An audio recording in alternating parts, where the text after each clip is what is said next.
dire d'ores et déjà qu'on va avoir très très chaud. C'est simple, une canicule si précoce, si intense, c'est une première en France au mois de juin. Des températures records, 12 à 15 degrés au-dessus des normales de saison. Oppressive heat rising northwards across the whole of the UK. London, 39 degrees, breaking the July record for the UK. C'est toute l'Europe qui suffoque. Des records de température ont été battus aux Pays-Bas, en Belgique, en Italie. La Terre vit en ce moment sa période la plus chaude depuis 2000 ans.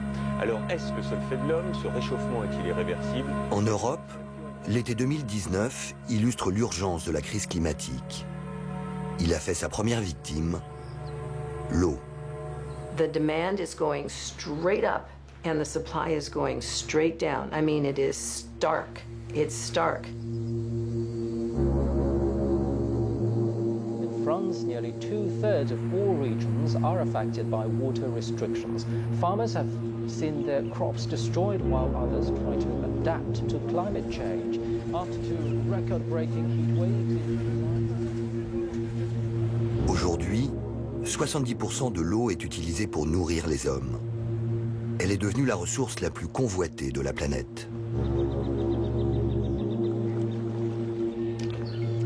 Pour sauver l'humanité, le monde de la finance veut imposer sa révolution. Augmenter le prix de l'eau et créer des marchés, comme celui du pétrole. Water falls from the sky, therefore it should be free.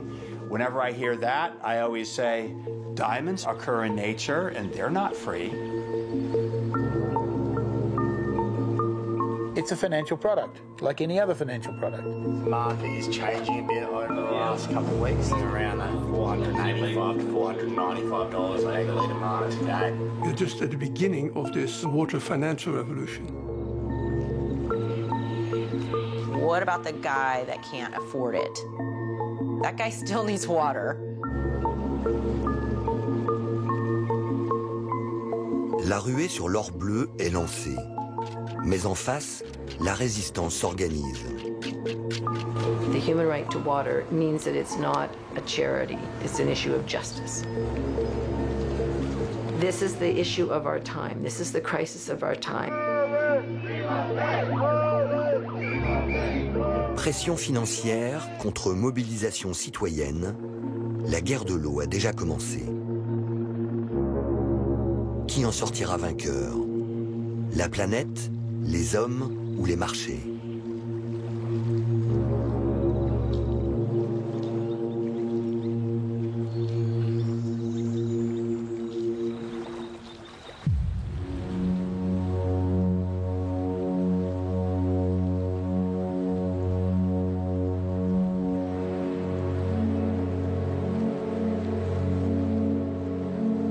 La City, à Londres, le quartier général des banques en Europe. C'est ici que le mariage de la finance et de l'eau a débuté, il y a 30 ans. À l'origine, il s'agissait seulement d'attirer les capitaux privés. Et c'est Margaret Thatcher, alors Premier ministre, qui était à la baguette. Socialist France knows privatized water is a better deal than nationalized water. That the water privatization, I believe, will go very successfully indeed.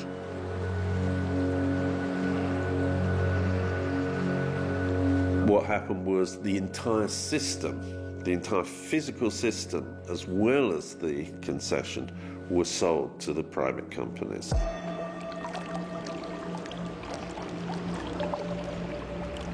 One of the first things some of the companies did was to start cutting off water supply to people who hadn't paid their bills.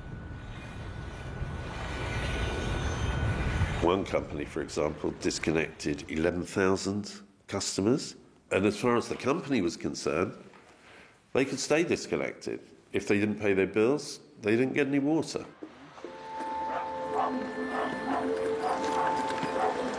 I was out on Wednesday, I come back 9 o'clock and I got no water. How many times do you think you'll have to make this journey then during the day? Well, I've just come down again, well, probably another 4 or 5 times. I mean, you've got to have something to drink, haven't you? You've got to do some cooking. We didn't even have to queue for this during the wartime.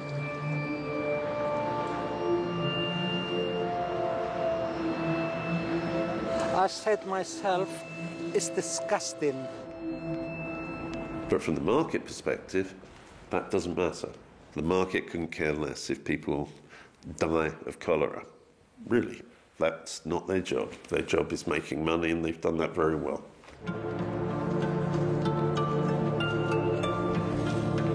Dix ans plus tard, une loi interdira aux entreprises britanniques de couper l'eau aux mauvais payeurs.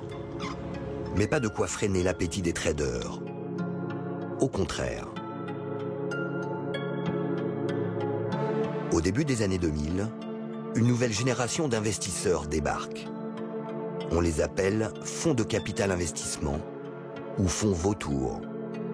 Ils sont pressés et n'ont de compte à rendre à personne.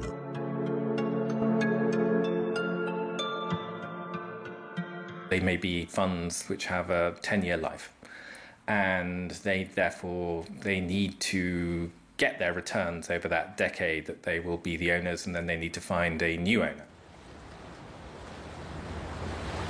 So you have a lot of international investors, people who may never have been to a water plant in Yorkshire at all, or may never have been to Yorkshire.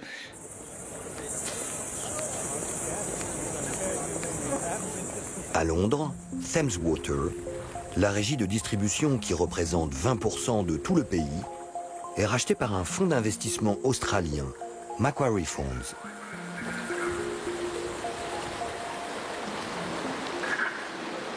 I was aware of Macquarie. I mean, they were quite a famous institution in Australia, where they've been known as something, I think they were called the Millionaire's Factory, because so many people who worked at Macquarie became very rich as a result of the bonuses that they earned. Macquarie were one of the first private equity companies to say these are good places to be. One of the simple reasons for that is, if you observe, there is and is going to be population growth. If there's population growth, there's going to be more water being drunk.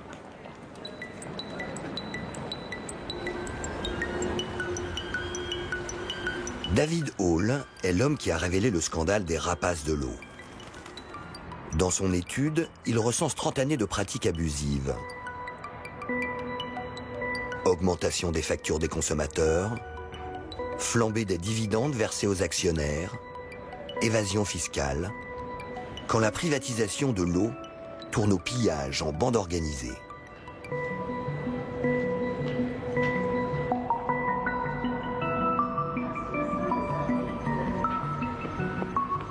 We ended up concluding that about £2.5 billion per year was being taken out of the system by private capital. Now, the main reason for that was that the dividends they were paying themselves were very high and very regular. So these companies were perfect cash machines? They still are. They still are.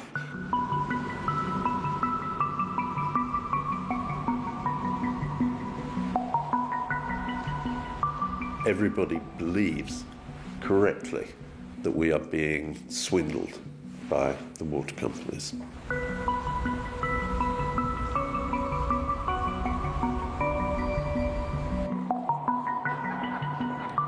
Les financiers australiens de Macquarie ont alimenté Londres en eau potable pendant 10 ans. En revendant leur part, ils ont laissé un joli cadeau, 50 milliards d'euros de dettes. Somebody at that point will have to repay all those borrowings. Well, there's only one source of money in the whole water industry, and that is the customer. And when the customer has to repay those borrowings, that will affect the charges they have to pay. And of course, the owners will never return the dividends they've taken out. Those have just gone. I think they take a view that this is a victimless crime.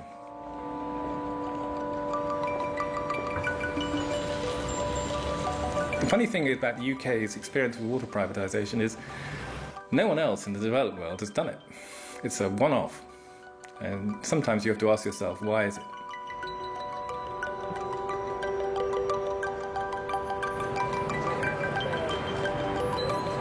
Aujourd'hui, plus de 80% des Britanniques souhaitent revenir en arrière, quand l'eau était une ressource commune, publique et quasi gratuite. Une époque en voie de disparition.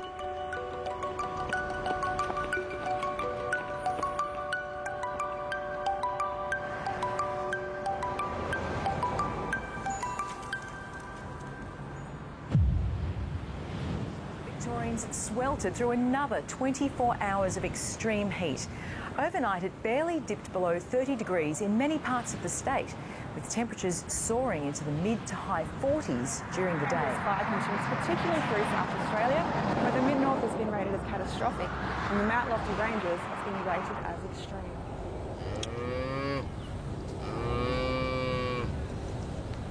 L'Australie, le continent le plus chaud de la planète, en première ligne face au dérèglement climatique.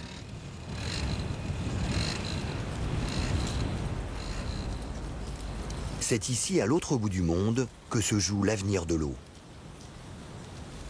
Sur cette terre desséchée, les Australiens inaugurent la vie du monde de demain. Un monde où l'eau est devenue une ressource rare et chère.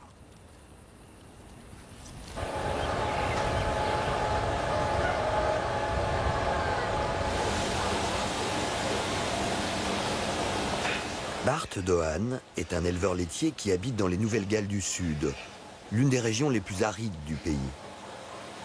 Depuis plusieurs mois, ses réserves sont à sec. Unique solution pour nourrir ses bêtes, acheter de l'eau supplémentaire sur des marchés privés. Come on, girl. Get on. Where's the girl? Today, to run just for my cow, it cost me close to $500,000 for 12 months of water. $500,000. Can you afford that? It would put a great deal of strain on us if we did it. A great deal of strain.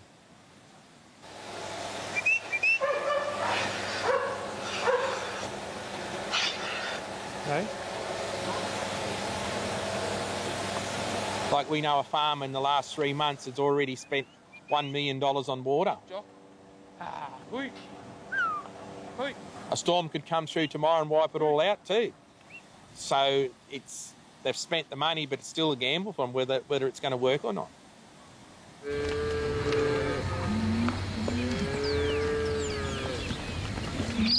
We're trying our best to keep the cows alive because we can't afford the water to grow crops for the cows. We can't afford a real lot of grain. They're getting very little or no grain at all at the moment.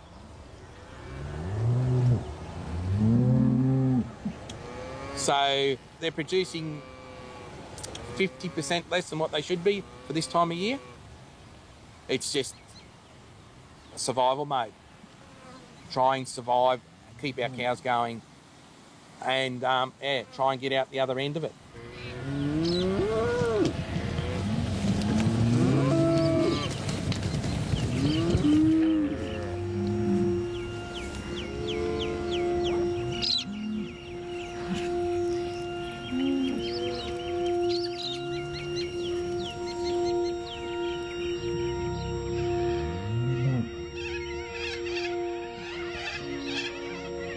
Australia used to be a place of mates and helping each other out, but now it's sort of like dog-eat-dog world at the moment, especially with the water policy.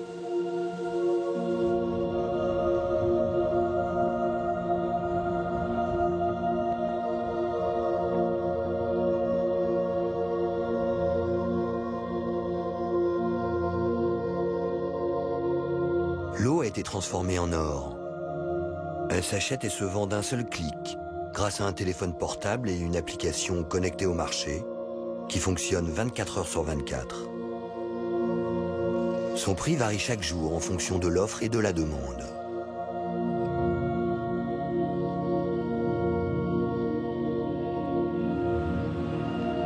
It's there, I can touch it, I can paddle my feet in it, but I can't use it. Not unless I've got that money. Une fois la transaction enregistrée, les vannes des canaux d'irrigation s'ouvrent automatiquement et déversent les millions de litres aux clients qui peuvent payer.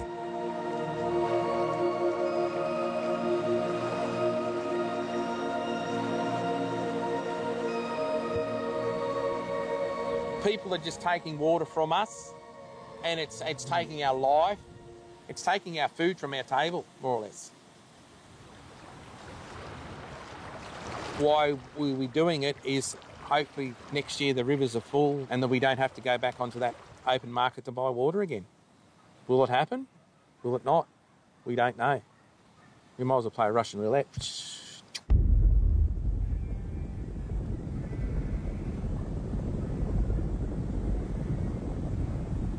Pour lutter contre les pénuries d'eau, le gouvernement australien a choisi de la rationner.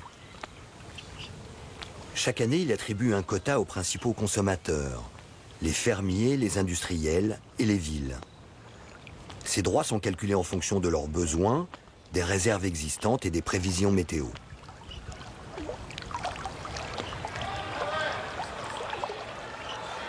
Cette nouvelle loi, baptisée Water Act, a été accompagnée par l'ouverture de marchés de l'eau, où chacun peut venir acheter des droits supplémentaires ou au contraire revendre les siens. I just wanted to give you a call as the market is changing a bit over the last couple of weeks since we last spoke and changed our water down to $5.20, and we're seeing trading really happening around that $485 to $495 a megalitre mark. Henry Harding from Waterfind. Thanks, Pete. Look forward to hearing from you. En 10 ans, le commerce de l'eau est devenu le nouvel Eldorado, avec un chiffre d'affaires de 2 milliards d'euros par an. Morning. Yeah, I am. 9 o'clock, first thing. Yeah. Waterfind est la première bourse au monde d'achat et de vente d'eau. Ici, l'unité de mesure est le mégalitre, le million de litres. Some of my team here call me the water market pioneer. So I'd like to say that I'm a pioneer in the world. How much more has he got in that order to go then? Well, since I had to do a manual transfer, he's only got, I think he had balance of 6 megs. It was okay. It was so we'll reset that again then. And so prices today are around the $500 per megalitre or per million litres. You've got I think it's cheap. What, $500? What's that? 300 euros or 350 euros for 1 million litres of water? I'd say that's pretty cheap when you look at it from that perspective. Isn't it a good thing that we are finally putting a value on this resource? Because in putting a value on it, we're going to respect it more.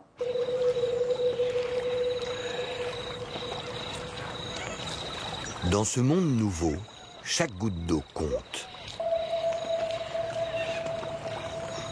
Il ne s'agit plus d'une ressource naturelle, mais d'une marchandise.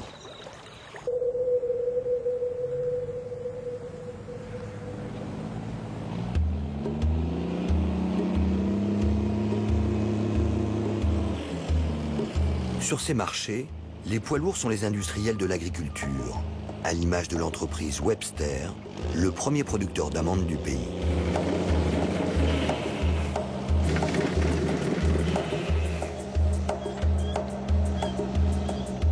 Cette compagnie est l'une des plus riches propriétaires d'eau, à la tête d'un stock d'une valeur de 200 millions d'euros.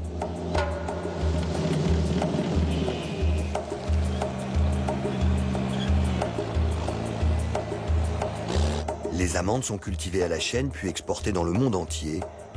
C'est la culture la plus rentable par rapport à la quantité d'eau utilisée.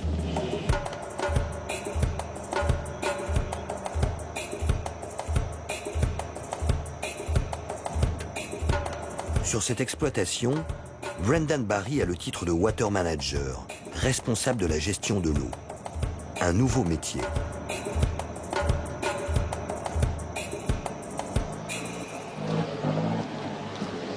That there, that's a wood colony.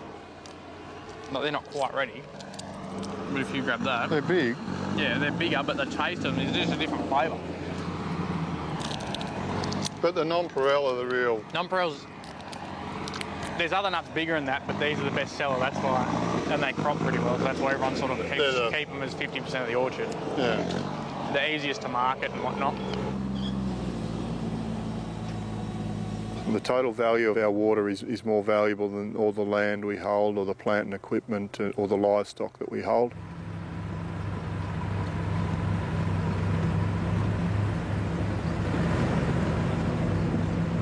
The water market in this area this year has gone from about $320 per megalitre to over $700 per megalitre, and that's in a period of around 5 months.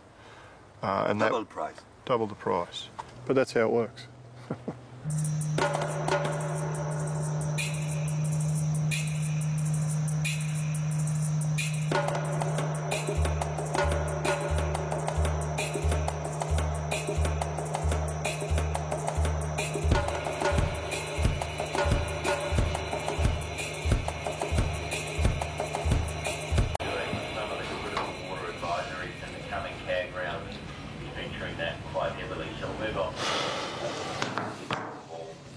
Le water manager tient plus du trader que du cultivateur.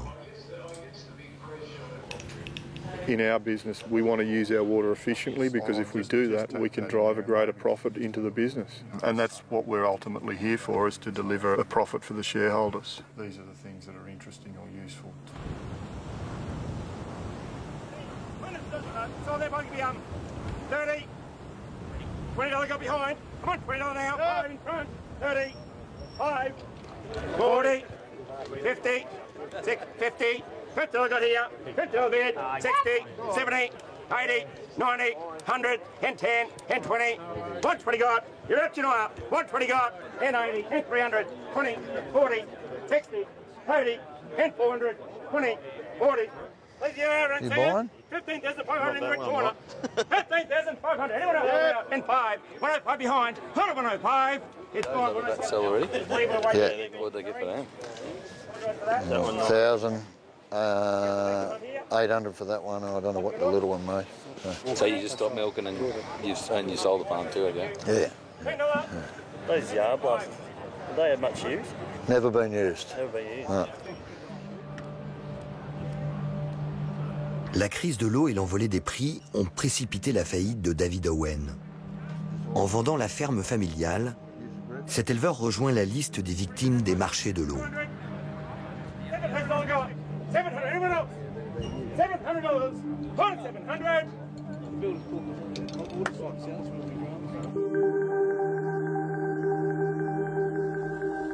It's an end of an era. I've been in this district all my life, so I haven't lived more than 10 kilometres from where I sit. So yeah, it's a special day. Yeah.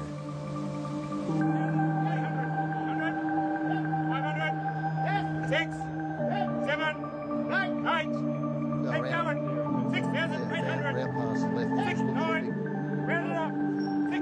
You look at your cash flows for the last 12 months and 4 years ago, and you realise you're spending more and more on water. And then Jenny said to me, you can't keep going on like this, so that conversation wasn't very nice. Threw my dishes in the sink and stomped out.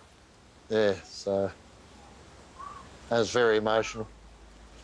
Yeah, it's a bit like, it's probably not as much emotion as later on when we were selling cows. I can tell you who her mother is and who her grandmother and great-grandmother. In fact, so they tell me you get over it. I hope so. Yeah. Pretty handy to have a spare, I know when they break down. 500. 50 start, shouldn't hold it. À l'origine, les agriculteurs avaient accueilli favorablement la création des marchés de l'eau. Les gros exploitants y voyaient un moyen efficace de se fournir, et les petits comptaient en profiter pour arrondir leurs revenus en revendant leurs excédents. Mais 10 ans plus tard, la loi du marché se révèle impitoyable.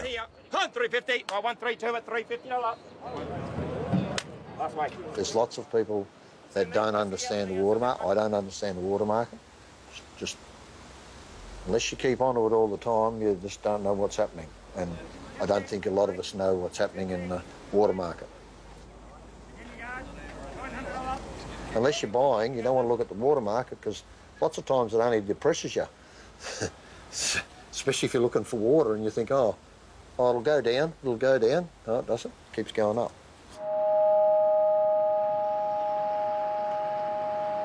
South Australia is on extreme alert as searing temperatures put emergency crews on notice and authorities ready to answer any major crisis. Records fell today and more are set to tumble tomorrow, with Adelaide forecast to hit 45 degrees, nudging the hottest day on record for the city. The CFS warns it won't be able to control any... Adélaïde, au sud-est de l'Australie, la ville la plus sèche du continent le plus sec de la planète.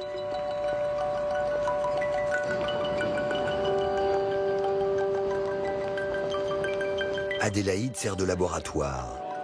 C'est dans son université que l'idée de vendre l'eau sur les marchés a été théorisée. And in some years, you might get zero water. So they said nobody could take any more water. So you're going to have to find a way to share water. Mike Young est le père des marchés de l'eau australiens. Économiste renommé, il a fait ses classes à Harvard et conseille les Nations Unies. Il est l'homme qui écrit la nouvelle histoire de l'eau.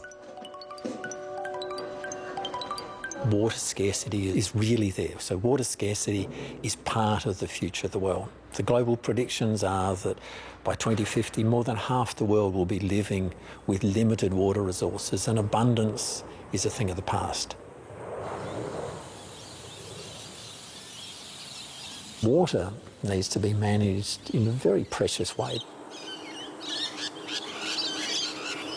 in a way that drives innovation, that makes sure our water goes to the best use as it possibly can, so we make money and feed ourselves well. And that led to the interest in water markets and drove a revolution.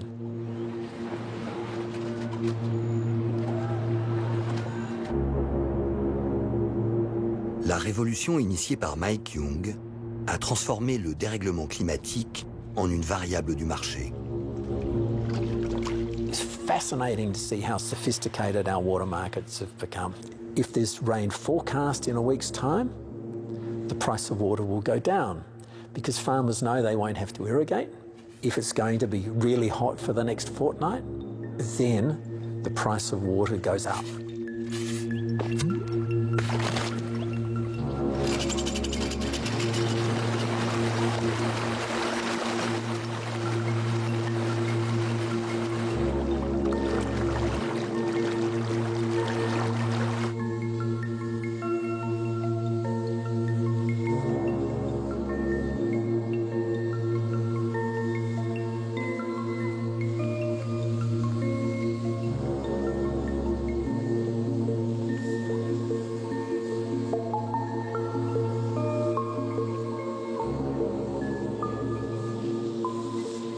When water becomes scarce, and as it becomes scarcer, then somebody has to stop using it. And what markets do is they discover and reveal the most appropriate people to pull out of agriculture.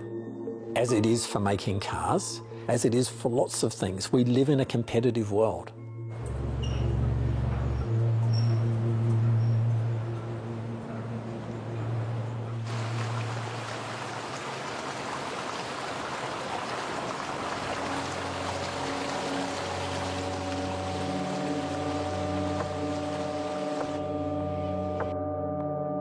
Les seigneurs de l'eau habitent maintenant en ville, à Melbourne, la capitale des affaires. Ils sont banquiers, assureurs, gérants de fonds de retraite et de fonds d'investissement et prennent progressivement le contrôle de l'or bleu.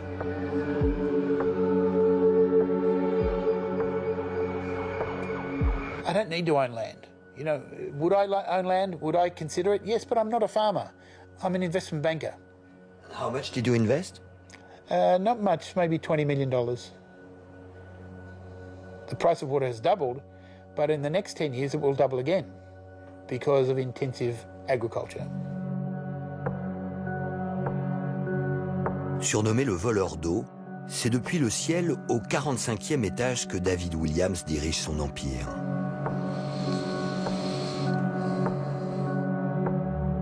Propriétaire d'immenses réserves, il loue son eau aux fermiers comme d'autres loueraient leurs terres. Et l'avenir s'annonce prometteur.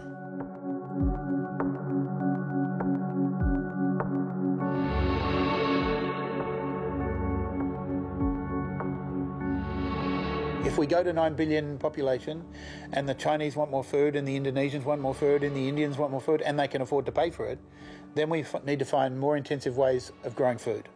That means more water. And that's going to lead you smack bang into how you get that water, how you price it, how you allocate it, and how you regulate it.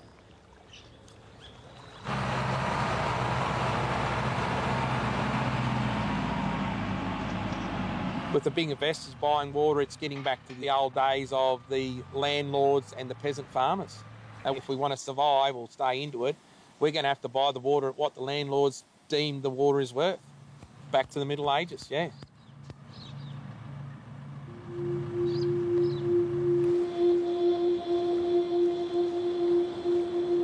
L'eau était la dernière ressource naturelle à échapper aux règles du commerce. Les Australiens viennent de siffler la fin de la partie. L'heure est à la rentabilisation maximale pour créer toujours plus de richesses.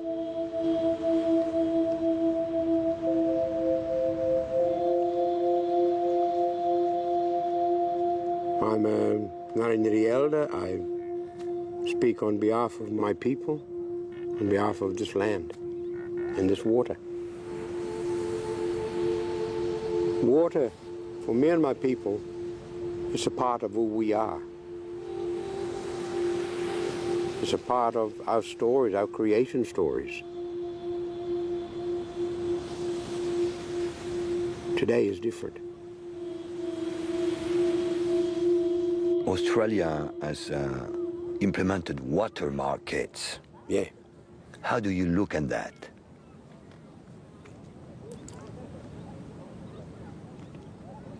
We don't like it very much.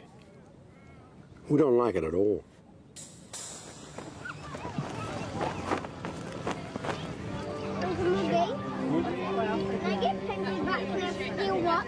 Well, we'll see. We'll paint up everyone else first, okay? That's the timeline from my paint today. Selling, trading, what does it? Filling your dams up, making sure that you've got your share, making sure that no one else takes yours. Part of it is madness, and most of it is greed. Greedy people.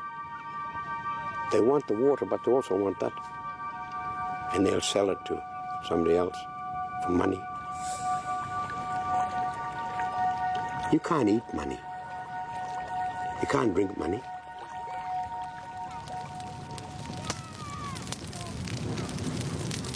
Nehru.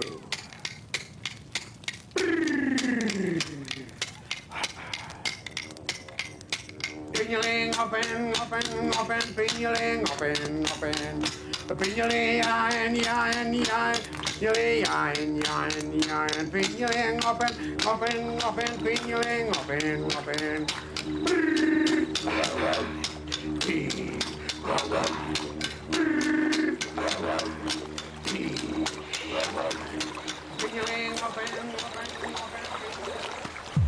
If you thought the hot weather was bad this weekend, just wait until tomorrow. The 5th day of our heat wave is expected to be incredibly uncomfortable and potentially dangerous as the humidity... Very, very hot today. It's moving in from the Midwest where they've been dealing with this sweltering heat. And now that it's moving here to the East Coast, it could stick around for several days, becoming a full-blown... Transformer l'eau en matière première, la faire coter en bourse, parier sur son prix. Et si Wall Street s'emparait du modèle australien?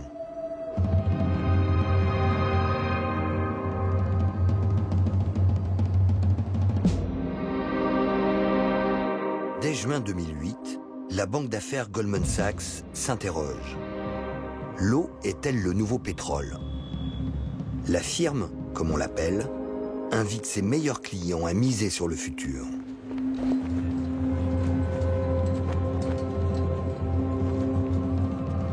Goldman Sachs, the conference, that was me.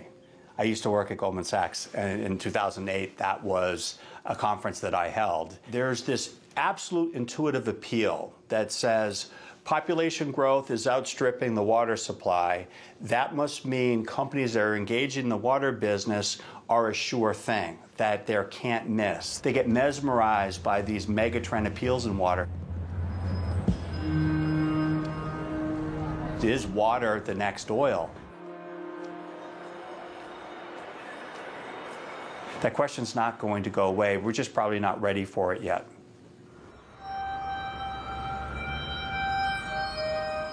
Goldman Sachs et ses investisseurs doivent patienter. L'opinion publique n'est pas encore prête. Il faut attendre 2015 et le sommet international sur la crise climatique à Paris pour que les dirigeants de la planète décrètent l'état d'urgence. If we act here, if we act now, if we place our own short-term interests behind the air that our young people will breathe and the food that they will eat and the water that they will drink and the hopes and dreams that sustain their lives, then we won't be too late for them. In the developed world, for the last 100 years, we haven't had to think about our water or worry about our water. It's been essentially unlimited, wherever we want it, whenever we want it. It's been really inexpensive. No one thinks about their water bill. They don't say, oh, take a shorter shower, the water's too expensive. I think that era is over.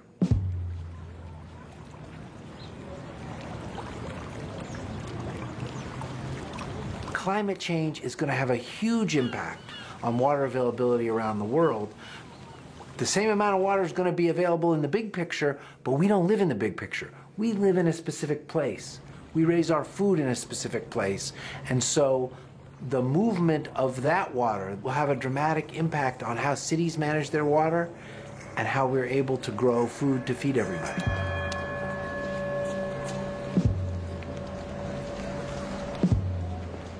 L'urgence climatique impose des changements radicaux. Wall Street repart à l'assaut. Citigroup, l'une des plus grandes banques américaines, publie un rapport et annonce la fin de l'eau gratuite.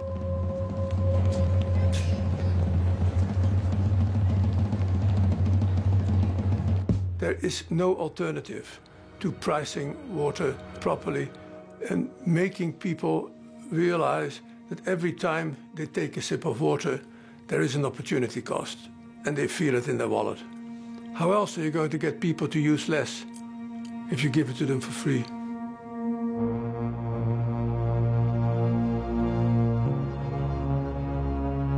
Les barrières ont sauté. La petite musique du libéralisme accélère le tempo pour célébrer les noces de la finance et de l'eau. We are going to see asset markets selling water derivatives. Even the high-frequency traders, the hedge funds, would become interested. So no, everybody sees this as an opportunity that will come. The question is just when and who will push it first and hardest. And what would be their motivation in coming? Profits. Well, also, indirectly doing good for humanity. So it's the best of all possible worlds. What could be better? It's very amoral to trade water. Why would it be immoral to trade water? Because water is life. We pay for health care.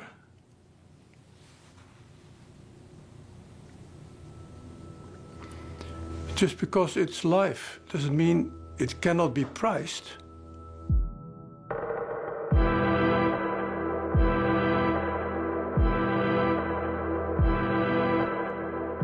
Dernière étape de cette financiarisation de l'eau, le lancement par le Nasdaq, la bourse spécialisée dans les valeurs technologiques, d'un indice pour parier sur son prix en Californie. Personne jusque-là n'avait osé réduire la précieuse ressource à un algorithme.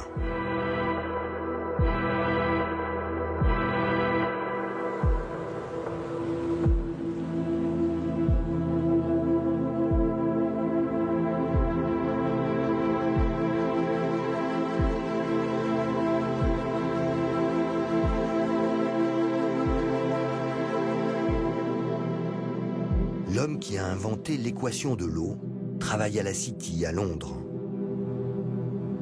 Ancien trader dans une banque suisse, il a lancé le marché des crédits carbone, ces droits à polluer que s'échangent les industriels, avant de découvrir l'eau. Water used to be free in the old world, but the world is changing. There's too much stress on the system, and the most important commodity on earth can't be free forever. If you wanted to put it into the greed scenario, if you don't control it and use it properly, what will theoretically happen is those with the cash will have it, and those without the cash won't have it. Lance Coogan est le genre d'homme qui voit loin. Pour séduire les investisseurs, il s'est allié avec le meilleur expert de l'eau aux États-Unis. Un cow-boy qui vit dans l'Idaho, le seul à connaître les secrets d'un marché jusque-là réservé aux initiés.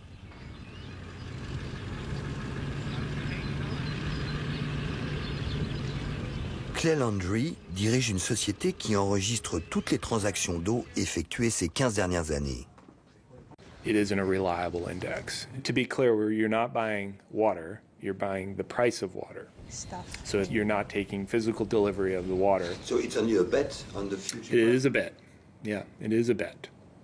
We're just betting whether the price is going to be high or low 6 months from now. Some might say that this is speculation on water price. Is it a speculation? I think we all are managing on what we think the future is going to look like.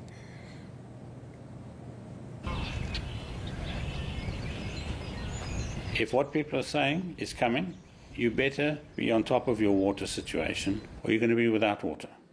And what I'm doing is getting people's focus through financial instruments to see what is actually going on the ground. It changes the world of water.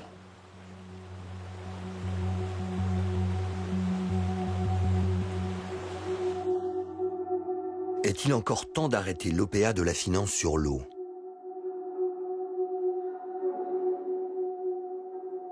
We are just at the beginning of this water revolution, the water financial revolution. You can't let the market be the only decider of how water's allocated. Price can't be the only way you distribute water, because then you'll have rich people with big swimming pools and poor people who are dead.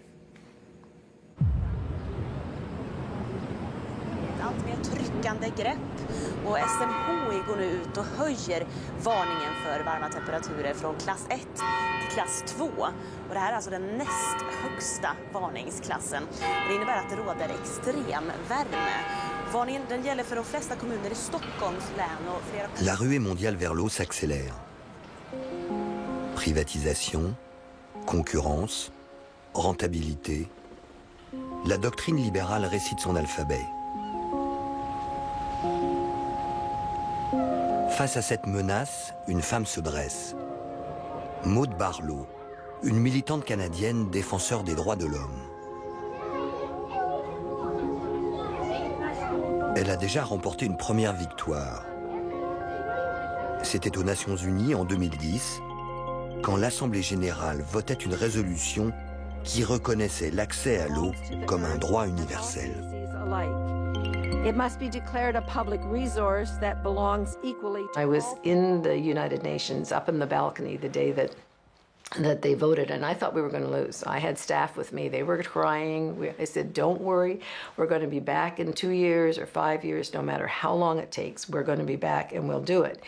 And when they vote, they sit in their chairs, and they vote electronically, so you know right away. So, boom, 122 countries voted in favor, and 41, they abstained. They didn't have the nerve to oppose, even though they actually wanted to oppose.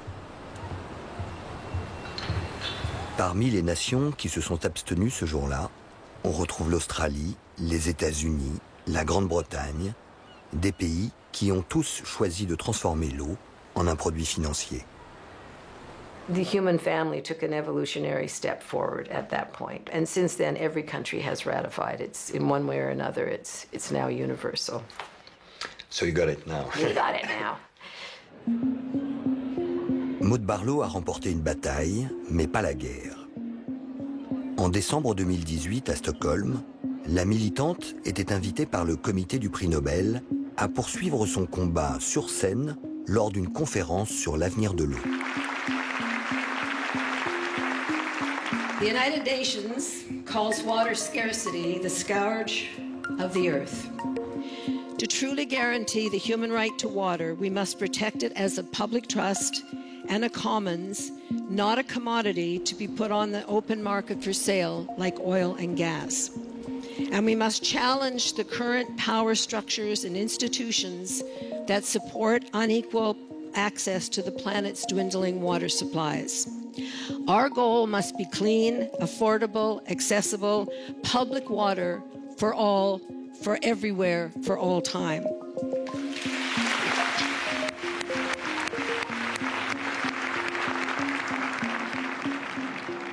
Is it the end of cheap and free water? Well, the corporations and Citigroup and others want it to be the end of free and cheap water. That's their argument. They're saying, oh, yes, it's a human right, because they can't fight that anymore because everybody says you're an awful person if you deny it, right? So, oh, yes, it's a human right, but the end of free and cheap water.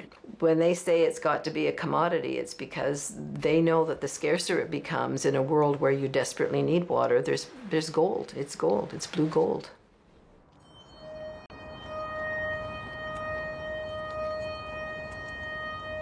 À Stockholm, Maud Barlow apparaît comme le grain de sable capable de faire dérailler la machine.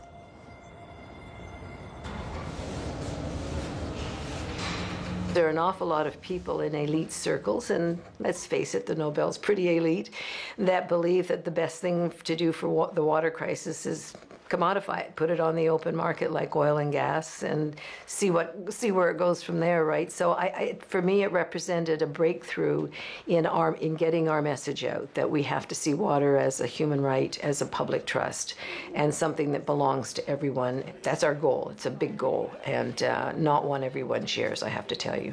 Thank you so much for coming. Really, really, it was wonderful. Be activists now. Just go out and sometimes it'll be hard because sometimes you'll find nobody else. It's like, why me? Why don't other people care? And it's just the way it is. And you guys will do it. I know you will. You'll be our leaders. En Europe, le vent de la révolte se lève.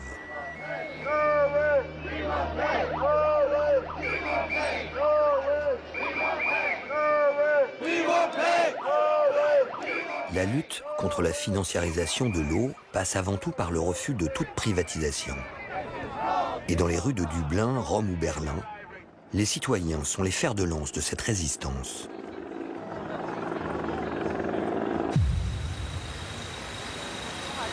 Une vague de chaleur sur toute la France aujourd'hui, jusqu'à 42 à Paris, record battu. Il fait vraiment très chaud et ce la nuit, difficile de faire baisser la température des logements jusqu'à 38 cet après-midi. À Paris, le combat de Maud Barlow est relayé par les élus. En 2009, la mairie évince Veolia et Suez, les deux géants qui se partageaient le marché, et crée sa propre régie publique, Eau de Paris.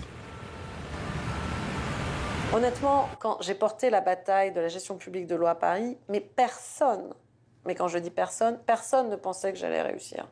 Voilà. Et quand je dis personne, c'est vraiment personne. Pour avoir vu de l'intérieur, pendant près de 14 ans, le service de l'eau parisien, je suis assez formelle sur le fait que si on veut exploiter la ressource selon les intérêts du concitoyen consommateur selon les intérêts de la ressource sur le long terme, préservation, qualité, c'est incompatible avec une logique privée. Parce que la logique du privé, c'est une logique qui sera de rentabilité de court terme.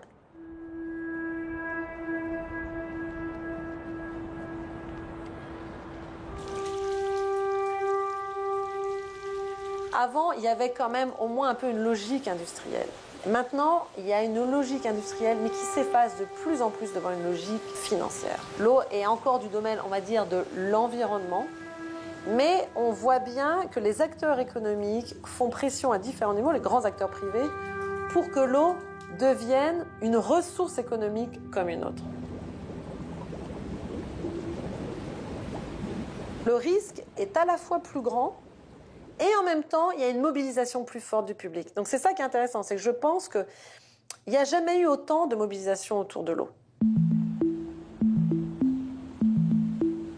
Combien de temps la forteresse européenne résistera-t-elle à la pression des marchés?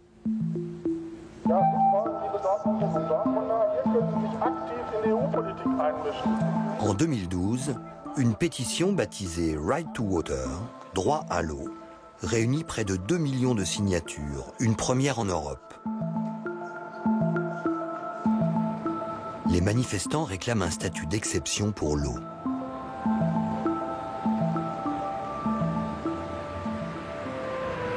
The European Citizens Initiative really changed the way we discuss about water in Europe.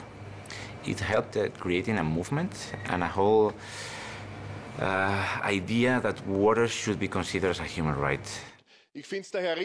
Before, all the documents from the European Commission were starting to introduce market mechanisms. They were always pushing for liberalization. Now, this is not something that you can easily do in a public way.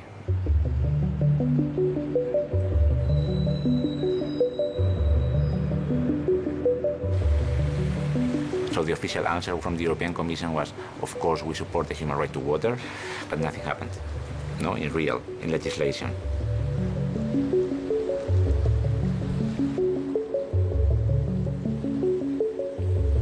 La pétition Right to Water a jusqu'à présent freiné les ambitions des milieux financiers sur le continent européen.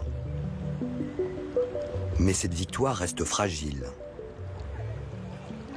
There are two paths, and I don't know who's going to win this.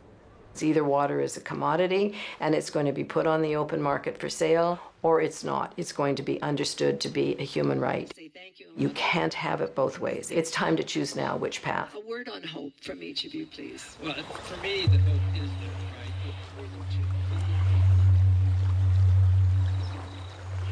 I totally get the morality, but the world's a different place, and it's changing, and it's changing fast.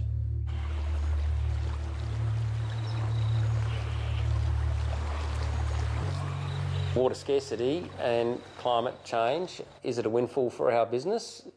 Yes, it is. Is that a bad thing? Well, I suppose time will tell. I'd be saying don't do it. Don't take on this model. People just trying to make huge amount of money out of it. You're more going to have to sell your soul to get the water to be able to survive.